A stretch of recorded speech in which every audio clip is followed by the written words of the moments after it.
नमस्कार, आर्या न्यूज देख रहे हैं आप। मैं हूं आपके साथ पल्लवी सिंह। रुक करेंगे इस वक्त की बड़ी खबरों की ओर। कांग्रेस चिंतन शिविर के बाद अब पार्टी टॉप टू बॉटम बड़े बदलाव करने की तैयारी में है। इस शिविर के बाद कांग्रेस एक परिवार एक टिकट फॉर्मूला को लागू करेगी। शुक्रवार को उदयपुर में चिंतन शिविर की शुरुआत होने जा रही है और इससे पहले कांग्रेस राजस्थान प्रभारी और राष्ट्रीय महासचिव अजय माकन ने उदयपुर मीडिया से बातचीत की। इस दौरान उन्होंने संगठन के पैनल पर डिस्कशन की बात कही। साथ ही उन्होंने ये भी कहा कि आप चिंतन शिविर बाद बहुत बड़े बदलाव संगठन में देखेंगे। और माकन ने यह भी कहा कि हमारे डेमोक्रेसी के नए टूल आ गए हैं और हमारा सबसे छोटा यूनिट बूथ और उसके बाद सीधे ब्लॉक का है और अब हम पोलिंग बूथ और ब्लॉक के बीच मंडल यूनिट बनाएंगे।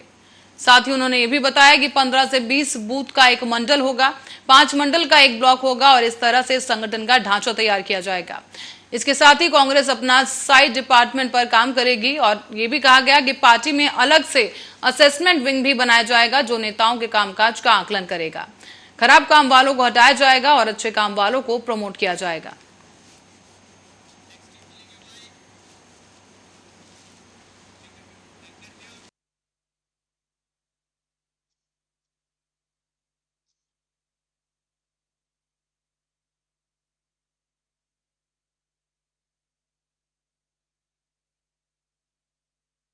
आतंकवादियों ने एक पुलिसकर्मी को शुक्रवार को गोली मारकर घायल कर दिया। एक अधिकारी ने यह जानकारी दी और पुलिस के प्रवक्ता ने बताया है कि आतंकवादियों ने शुक्रवार की सुबह ही गुणूरा में कांस्टेबल रियाज अहमद ठाकुर के घर पर उन्हें गोली मार दी।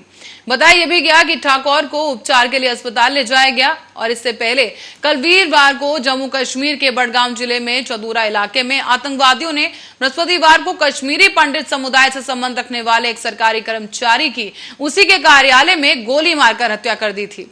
अधिकारियों ने यहां पर यह जानकारी भी दी कि इस घटना की विभिन्न राजनीतिक दलों ने निंदा की है। हालांकि अधिकारियों ने बताया है कि 2 बंदूकधारी चंदूरा इलाके में स्थित तहसील कार्यालय में दाखिल हुए और लिपिक राहुल भट्ट को गोली मार दी गई। यह भी बताया गया कि भट्ट की तैनाती प्रवासियों के लिए शुरू विशेष रोजगार पैकेज के तहत की गई थी।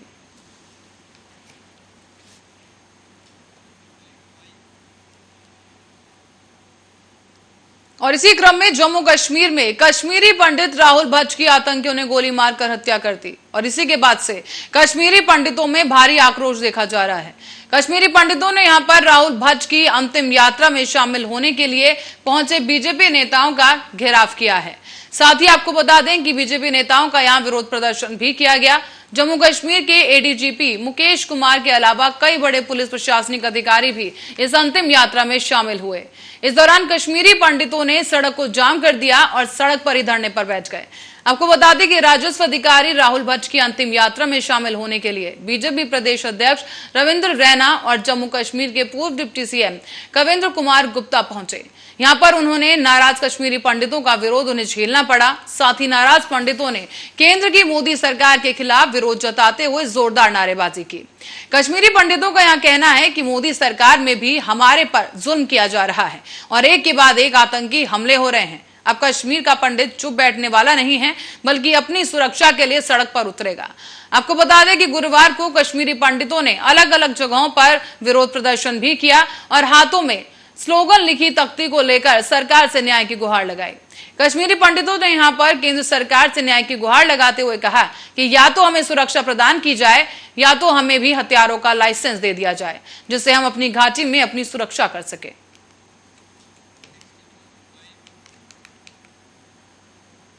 और इसी बीच गोरखपुर की ओर रुख करेंगे जहां पुलिस ने एक और ऐसे गिरोह का पर्दाफाश किया है जो सुबह के समय सुनसान जगह देखकर महिलाओं और बच्चियों को निशाना बनाकर उनका मोबाइल, चेन और पर्स जैसी चीजें छीनकर फरार हो जाता था।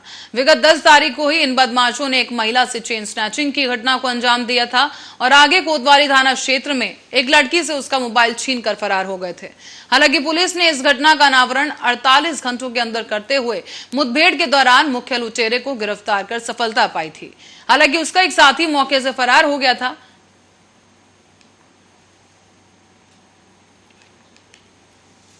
में थाना कोतवाली और थाना कैंट में 10 तारीख की सुबह एक चेन स्नैचिंग की और एक मोबाइल लूट की घटना हुई थी, जिस पर कि पुलिस ने मुकदमा दर्ज कर दोनों थानों की टीमें सीओ कोतवाली, सीओ कैंट और एसपी सिटी के नेतृत्व में लगी थी इसमें पुलिस ने अच्छा कार्य करते हुए इन लोगों की शिनाख्त की और 48 घंटे के भीतर इनकी गिरफ्तारी की है।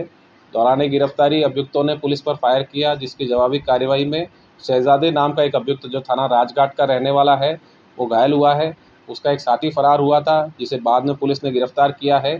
इन दोनों बदमाशों से एक मोटरसाइकिल बरामद हुई है जो कि संभवतः चोरी की है, तमंचा बरामद हुआ है और जो लूटा गया मोबाइल था वो बरामद हुआ है। इसके अन्य साथियों की जांच की जा रही है।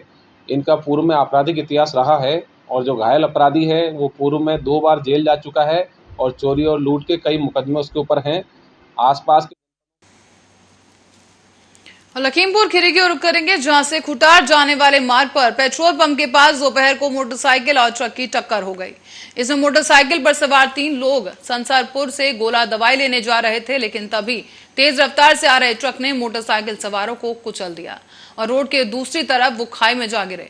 बता दें आपको कि ट्रक चालक ट्रक छोड़कर फरार हो गया है। तो वहीं इस हादसे में पति पत्नी की मौके पर ही मौत हो गई, साथ ही 5 साल की बच्ची की जान बच गई है। तो वहीं शव को और मोटरसाइकिल को जेसीबी द्वारा ट्रक से नीचे निकाला गया और जानकारी के अनुसार घटनास्थल पर पुलिस मौजूद रही।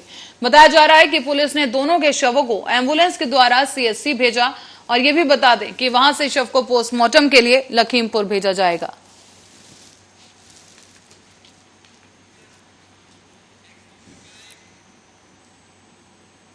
तो वहीं सोनभद्र से एक खबर सामने आ रही है, जहां संदिग्ध परिस्थिति में 16 वर्षीय युवती ने पुल से छलांग लगा दी।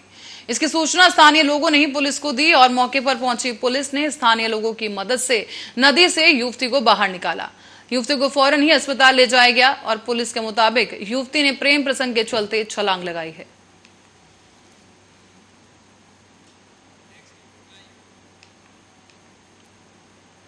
तो वही खबर हरदोई से है, जहां हरदोई के पाली थाना इलाके में बेटे के तिलक के लिए कुछ सामग्री खरीदने पहुंचे वृद्ध का झोला लेकर एक युवक फरार हो गया। युवक की ये पूरी हरकत सीसीटीवी कैमरे में कैद हो गई और पुलिस अफसर फुटेज के आधार पर अब युवक की तलाश में जुटे हैं। आपको बता दें कि झोले में 60,000 की नकदी बताई जा रही है और बात करने पर वृद्ध ने बताया कि उसने झोला दुकान में एक किनारे पर रख दिया था और सामान की खरीदारी करने लगा, लेकिन इसी बीच एक युवक आया और झोला उठाकर चलता बना। जब वृद्ध की नजर झोले पर पड़ी और झोला ना मिला तो हड़कंप मच गया और ये पूरी घटना सीसीटीवी कैमरे में कैद हो गई है। बहरहाल पुलिस अधीक्षक राजेश द्विवेदी ने बताया है कि भूल बस झोला वृद्ध ने किनारे पर रख दिया था, जो कि एक युवक ले गया और उसकी पड़ताल अब की जा रही है। सीसीटीवी खंगाले जा रहे हैं और जल्द ही कार्रवाई की जाएगी। संज्ञान में आया है, एक बुजुर्ग कुछ खरीदारी करने गया था, असावधानीवश उसने अपना झोला बगल में रखा था, जिसमें कि जो है किसी ने उसके बिना देखे वो झोला गायब कर दिया है। उसके बारे में सीसीटीवी फुटेज और आसपास की सीसीटीवी भी देखी जा रही है। प्रकरण में संज्ञान में आया है। तो वहीं हरदोई पुलिस अधीक्षक राजेश द्विवेदी को रिजर्व पुलिस लाइन में परेड की सलामी दी गई। वो यहां पर अधिकारियों को आवश्यक दिशा निर्देश देने के लिए पहुंचे थे। इसके अलावा उन्होंने अधिकारियों को शारीरिक और मानसिक रूप से फिट रहने के लिए दौड़ लगवाई। तो वहीं उन्होंने अधिकारियों को टोलीवार ड्रिल करवाया, जिससे अनुशासन और एकरूपता बनी रह सके।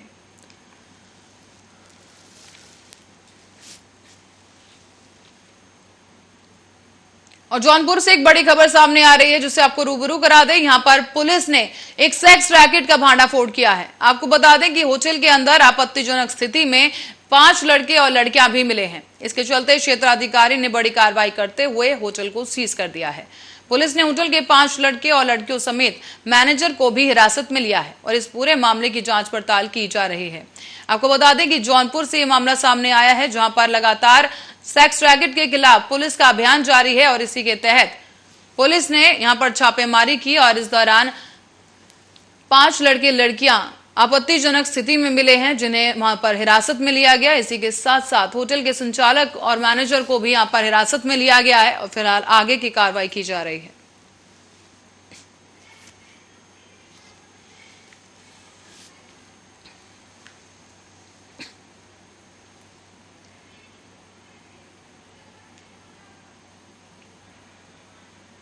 आपको बता दें कि इस पूरे मामले में पड़ताल जो कस्बा जलालपुर से निकल रहा था, एक जगह रुका हुआ था। उसमें कुछ लोगों ने मुझे जानकारी दी कि यहाँ कस्बे से लगा हुआ एक खुशी मरिजलान है, होटल भी चलता है उसमें। इस पर देह व्यापार का धंधा होता है। इस पर और उन्होंने कहा कि यदि आप इस समय छापा मारे तो अभी भी आपको वहाँ कुछ लोग व्यापार करते हुए मिल जाएंगे। इस पर जलालपुर थाना प्रभारी को मैंने बुलाया, महिला आरक्षियों को बुलाया और वहाँ पर लगभग शाम को 3:30-4 बजे के आसपास रेड डाला होटल में। तो उस होटल में हमको 5 जोड़ी लोग जो है। तो वहीं भारत के पड़ोसी राष्ट्र नेपाल में आज शांतिपूर्ण ढंग से निकाय चुनाव शुरू हो गया है। मतदाताओं ने यहां बढ़ चढ़कर हिस्सा लिया और मतदान किया है। तो वहीं सभी मतदान केंद्रों पर सुरक्षा के मद्देनजर चाक चौबंद व्यवस्था देखी गई। खबर के मुताबिक नेपाल के गांव पालिका और नगर पालिका के प्रत्याशियों का निकाय चुनाव अंतर्गत कड़ी सुरक्षा के बीच मतदान शुरू हुआ। सभी मतदान केंद्रों पर मतदाताओं ने विकास के मुद्दे पर वोट डाला है।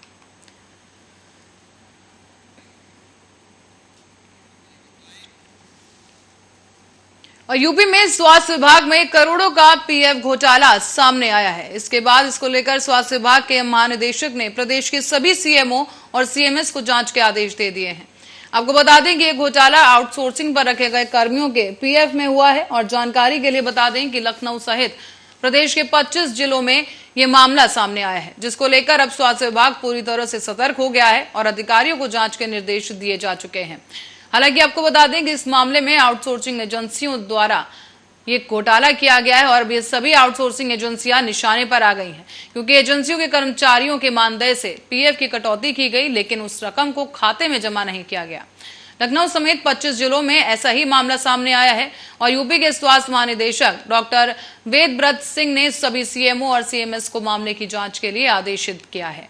जानकारी के लिए आपको बता दें कि स्वास्थ्य विभाग में कोविड-19 महामारी के दौरान आउटसोर्सिंग एजेंसियों के जरिए कर्मचारियों की तैनाती की गई थी।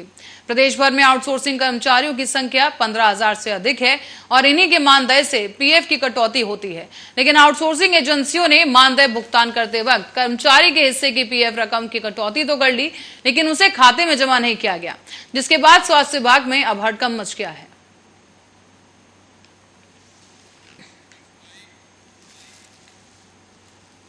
और एटा के जलेसर में एक बार फिर से बाबा का बुलडोजर चला। आपको बता दें कि जलेसर में एसडीएम अलंकार अग्निहोत्री के निर्देशन में नगर पालिका की टीम ने जलेसर दरगाह कमेटी के पदाधिकारियों के अवैध निर्माण पर बुलडोजर चलाया है।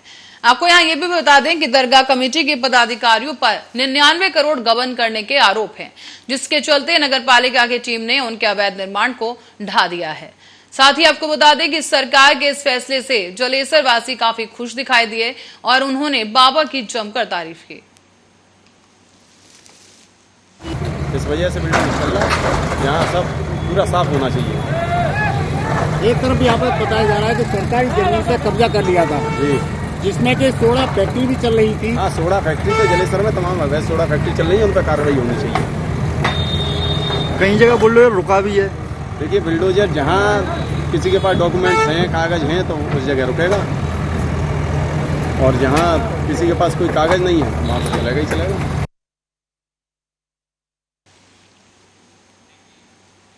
और इस बीच रुक करेंगे एक बड़ी खबर की ओर। अयोध्या से खबर सामने आई है, जहां हनुमानगढ़ी के महंत संत रामदास की तबीयत बिगड़ गई है। उपचार के लिए उन्हें लखनऊ रवाना किया गया।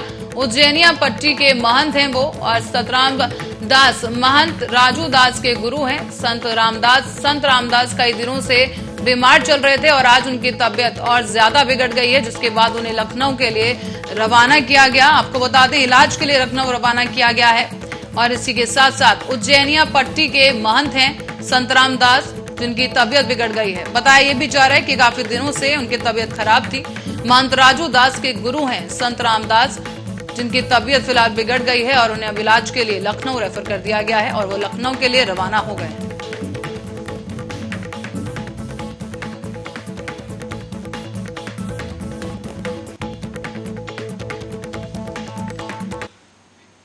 और इसी खबर के साथ ही बुलेटिन में फिलहाल के लिए इतना ही। आप बने रहे हमारे साथ, देखते रहे आर्या न्यूज।